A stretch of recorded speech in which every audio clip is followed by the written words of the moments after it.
ಕೊನೆಗೂ ರಾಜ್ಯ ಸರ್ಕಾರ ನಿದ್ದೆಯಿಂದ ಎಚ್ಚೆತ್ತುಕೊಂಡಿದೆ. ರಾಜ್ಯದಲ್ಲಿ ಅತ್ಯಾಚಾರ ಪ್ರಕರಣಗಳು ದಿನೇ ದಿನೇ ಹೆಚ್ಚಾಗ್ತಾ ಇರುವ ಹಿನ್ನೆಲೆಯಲ್ಲಿ ಸರ್ಕಾರ ಪೊಲೀಸ್ ಇಲಾಖೆಗೆ ಹೊಸ ಮಾರ್ಗಸೂಚಿಗಳನ್ನು ರವಾನಿಸಿದೆ. ಡಿಜಿಪಿ, ಕಾನೂನು ಸುವ್ಯವಸ್ಥೆ ಎಡಿಜಿಪಿ, ಎಲ್ಲಾ ವಲಯದ ಐಜಿಪಿ, ಎಲ್ಲ ಜಿಲ್ಲಾ ಎಸ್ಪಿಗಳಿಗೆ ಗೃಹ ಸಚಿವ ಕೆಜೆ ಜಾರ್ಜ್ 10 ಅಂಶಗಳನ್ನು ಒಳಗೊಂಡ ಗೈಡ್ ಲೈನ್ಸ್ಗಳನ್ನು ರವಾನಿಸಿದ್ದಾರೆ. ಬಾರ್ ಅಂಡ್ ರೆಸ್ಟೋರೆಂಟ್, ವಾಣಿಜ್ಯ ಸಂಕೀರ್ಣಗಳು ನಿಗದಿತ ಅವಧಿಯೊಳಗೆ ಮುಚ್ಚಬೇಕು. ಜಿಲ್ಲಾ, ನಗರ ಮತ್ತು ತಾಲೂಕಿನ ಪ್ರತಿ ವಾರ್ಡ್ಗಳಿಗೆ ವಿಶೇಷ ಗಸ್ತು ವಾಹನ. ಲೈಂಗಿಕ ದೌರ್ಜನ್ಯ ಕೇಸ್ಗಳನ್ನು ವಿಚಾರಣೆ ನಡೆಸಲು ಪ್ರತ್ಯೇಕ ಕಚೇರಿ ರಚಿಸಬೇಕು. ದೌರ್ಜನ್ಯಕ್ಕೆ ಒಳಗಾದ ಸಂತ್ರಸ್ತರು ಪ್ರತ್ಯೇಕ ಕಚೇರಿಯಲ್ಲಿ ದೂರು ನೀಡಬೇಕು. ತನಿಖೆ ನಡೆಸಲು ಪ್ರತ್ಯೇಕ ತಂಡ ರಚಿಸಬೇಕು. ಅತ್ಯಾಚಾರಿಗಳ ವಿರುದ್ಧ ಗೂಂಡಾ ಕಾಯ್ದೆ ಜಾರಿಗೊಳಿಸಬೇಕು ಅಂತ ಮಾರ್ಗಸೂಚಿಯಲ್ಲಿ ಹೇಳಲಾಗಿದೆ.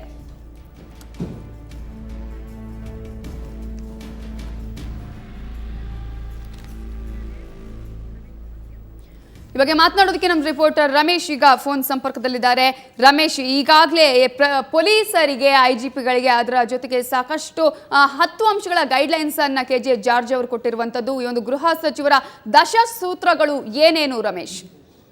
ನವಿತಾ, ಕಳೆದ 3-4 ದಿನಗಳಿಂದ ರಾಜ್ಯದಲ್ಲಿ ಸಾಕಷ್ಟು ಅತ್ಯಾಚಾರ ಪ್ರಕರಣಗಳು ಬೆಳಕಿಗೆ ಬರ್ತಾ ಇರುವಂತದ್ದು. ಆ ಸಂಬಂಧಪಟ್ಟಂತೆ ಮಾಧ್ಯಮಗಳು ಸಾಕಷ್ಟು ಈ ಸಂಬಂಧಪಟ್ಟಂತೆ ಸುದ್ದಿನ ಬಿತ್ತಾರ ಮಾಡ್ತಾ ಇದೆ. ಅದರಲ್ಲಿ ರಾಜ್ಯ ಸರ್ಕಾರ ಈ ಸಂಬಂಧಪಟ್ಟಂತೆ ಸೂಕ್ತವಾದ ಕ್ರಮವನ್ನ ಕೈಗೊಳ್ತಾ ಇಲ್ಲ ಅನ್ನೋ ಒಂದು ಚಾಟಿಯನ್ನ ಬೀಸಿರುವ ಹಿನ್ನೆಲೆಯಲ್ಲಿ ರಾಜ್ಯ ಸರ್ಕಾರ, ಅದರಲ್ಲಿ ಪ್ರಮುಖವಾಗಿ ಗೃಹ ಸಚಿವರು ಪೊಲೀಸ್ ಇಲಾಖೆಗೆ ಒಂದಷ್ಟು ಮಾರ್ಗಸೂಚಿಯನ್ನ ರವಾನೆ ಮಾಡಿರುವಂತದ್ದು. ಆ ಒಂದು 10 ಅಂಶಗಳನ್ನು ಒಳಗೊಂಡಂತಹ ಒಂದು ಮಾರ್ಗಸೂಚಿಯನ್ನ ಪ್ರಮುಖವಾಗಿ ರಾಜ್ಯ ಡಿಜಿಪಿ ಮತ್ತೆ ಎಡಿಜಿಪಿ, ಕಾನೂನು ಸುವ್ಯವಸ್ಥೆ, ಮತ್ತೆ ಎಲ್ಲಾ ವಲಯ ಐಜಿಪಿಗಳು, ಮತ್ತೆ ಎಸ್ಪಿಗಳಾಗಿರ್ಬೋದು, ಮತ್ತೆ ಎಲ್ಲ ನಗರ ಆಯುಕ್ತರಿಗೆ, ಪೊಲೀಸ್ ಆಯುಕ್ತರಿಗೆ ಈ ಒಂದು ಮಾರ್ಗಸೂಚಿಗಳನ್ನ ರವಾನೆ ಮಾಡಿದ್ದಾರೆ. ಅಂದ್ರೆ ಈ ಒಂದು 10 ಅಂಶಗಳೊಳಗೊಂಡ ಮಾರ್ಗಸೂಚಿಯಲ್ಲಿ ಏನು ಪ್ರಮುಖ ಅಂಶಗಳು ಅಂದ್ರೆ, ಸರ್ಕಾರ ನಿಗದಿ ಮಾಡಿರುವಂತಹ ಒಂದು ಸಮಯದೊಳಗೆ ಎಲ್ಲ ಬಾರ್ ಅಂಡ್ ರೆಸ್ಟೋರೆಂಟ್ಗಳಾಗಿರ್ಬೋದು, ವಾಣಿಜ್ಯ ಮಳಿಗೆಗಳಾಗಿರ್ಬೋದು, ಎಲ್ಲವೂ ಕೂಡ ಬಂದ್ ಆಗ್ಬೇಕು. ಯಾಕಂದ್ರೆ ತಡರಾತ್ರಿ ಇಂತಹದೊಂದು ದುಷ್ಕೃತ್ಯ ನಡೆಸುವಂತ ನೀಚರು ಆಕ್ಟಿವ್ ಆಗಿರ್ತಾರೆ. ಹಾಗಾಗಿ ಅವರಿಗೆ ನಿಗದಿತ ಸಮಯದಲ್ಲಿ ಎಲ್ಲವನ್ನು ಮುಚ್ಚಬೇಕು ಅನ್ನುವಂತಹದ್ದು. ಮತ್ತೆ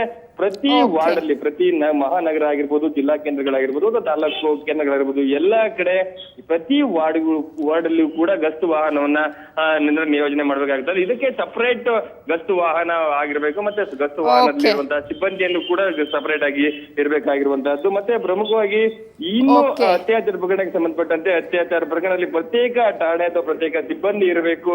ಈ ಸಂತ್ರಸ್ತರು ಅತ್ಯಾಚಾರ ಒಳಗಾದ ಅಥವಾ ಲೈಂಗಿಕ ದೌರ್ಜನ್ಯಕ್ಕೆ ಒಳಗಾದಂತ ಈ ಸಂತ್ರಸ್ತರ ಇವರ ಹೆಸರುಗಳನ್ನ ಇಲ್ಲೂ ಬಹಿರಂಗ ಪಡಿಸಬಾರದು. ಮತ್ತೆ ಇವರ ವಿಚಾರಣೆ ಮಾಡ್ಲಿಕ್ಕಾಗಿ ಪ್ರತ್ಯೇಕ ಸಿಬ್ಬಂದಿಯನ್ನ ನೇಮಕ ಮಾಡುವಂತದ್ದಾಗಿರ್ಬೋದು.